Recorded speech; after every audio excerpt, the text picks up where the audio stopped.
Assalamualaikum warahmatullahi wabarakatuh. Hai teman-teman, perkenalkan saya Denny Suryakusuma, mahasiswa ITB Ahmad Dahlan, kampus Karawaci.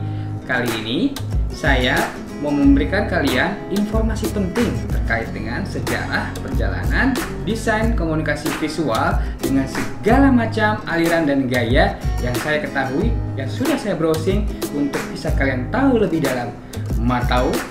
Let's go! Guys, sekarang kita mengenal macam-macam aliran style desain grafis. Victorian Style 1837 sampai 1901. Pada desain Victorian Style, rekan-rekan bisa melihat border tebal di sekeliling desain karena desain ini mengutamakan style yang terdapat ornamen hiasan yang kompleks hampir memenuhi semua bidang. Gaya desain ini diaplikasikan ke semua cabang desain termasuk arsitektur, furniture, interior, dan kemasan lainnya.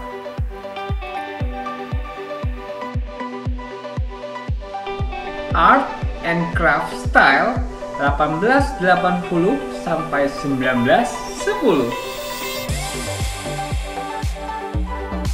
Pada desain Art and Craft Style, rekan-rekan bisa melihat pola desain yang simple karena style desain internasional ini terkenal di Eropa dan Amerika Utara pada tahun 1880 sampai 1910. Kemudian muncul kembali di Jepang pada tahun 1920-an.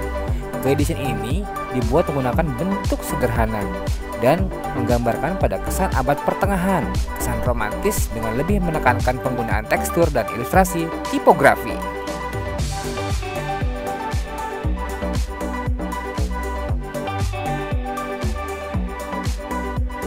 Art Nouveau Style 1890 sampai 1920.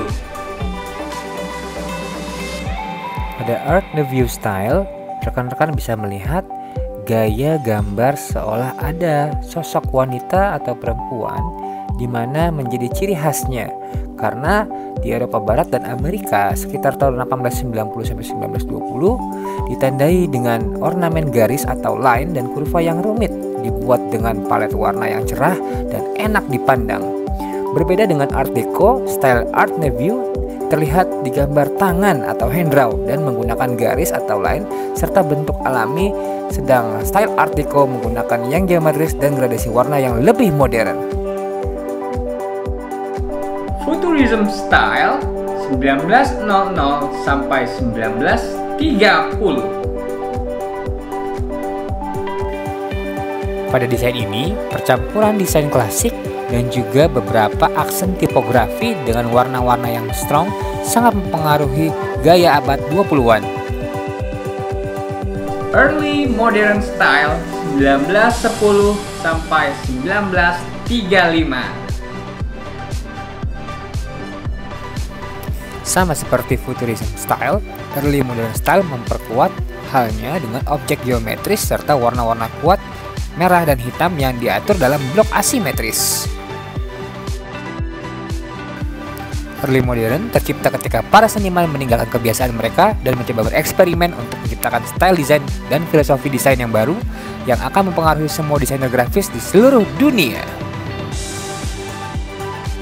Heroic Realism Style 1910 sampai 1940.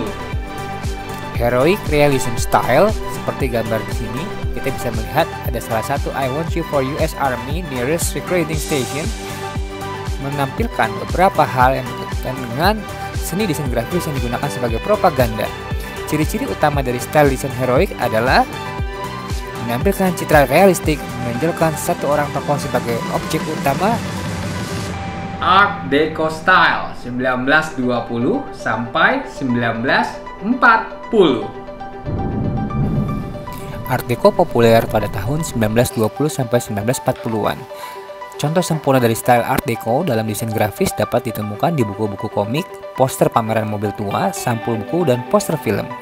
Karakteristik dari Art Deco adalah terdapat bentuk-bentuk geometris, bold, kurva, strong vertical lines, efek airbrush, dan gradasi warna. Swiss atau International Style Design 1940 sampai 1960. Swiss International Design sangat seru sekali dalam penempatan font, juga warna, serta tipografi yang ada di dalam penempatan desain. Desain 1980-an ini sangat terkenal di abad ke-20. Fokus utama dari Swiss Design adalah penggunaan grid, tipografi sans serif, hierarki konten, dan tata letak yang bersih. Desain Swiss mengkombinasikan sebuah foto yang besar, namun ditampilkan secara sederhana dengan tipografi minim. Late Modern Style 1945 sampai 1960. Pada Late Modern Style, kita bisa melihat desain percampuran warna yang kontras serta gambar-gambar foto yang unik menggambarkan tentang bagaimana keseluruhan dari artwork terbaru yang dibuat antara setelah Perang Dunia Kedua dan tahun-tahun awal abad ke-21. Istilah lain dari style desain ini adalah contemporary art. Gaya desain ini lebih mengedepankan kesederhanaan dan unsur-unsur dekoratif. American Kids Style 1950 sampai 1960. Dalam desain American Kids Style, teman-teman bisa melihat rangkaian desain seperti layaknya komik ataupun poster-poster film. Di sini kita bisa melihat penggunaan warna kontras antara font dan ilustrasi, lebih berani menggunakan warna-warna cerah, bentuk aerodinamis.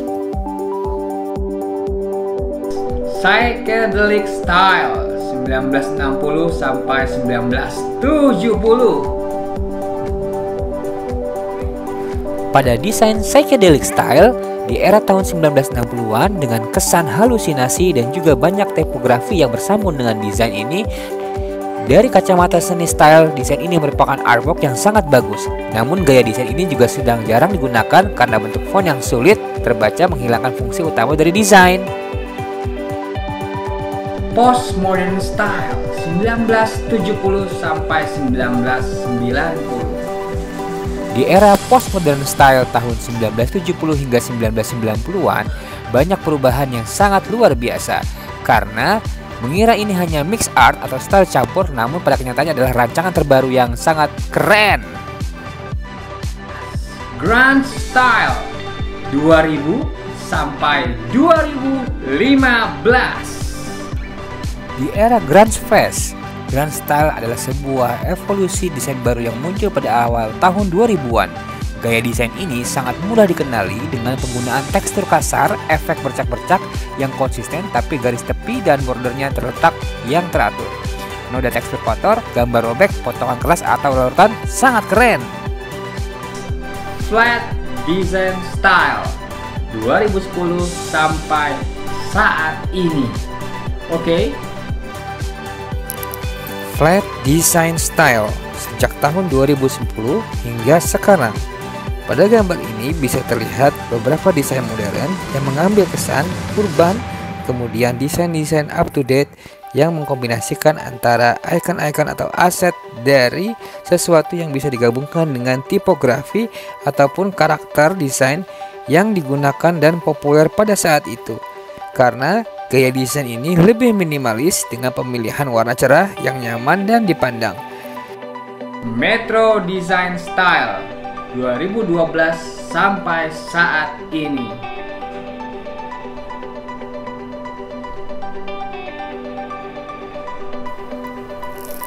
Nah, yang terakhir dengan Metro Design Style. Desain sejak 2012 hingga saat ini sering digunakan di aplikasi ataupun di UI maupun di UX.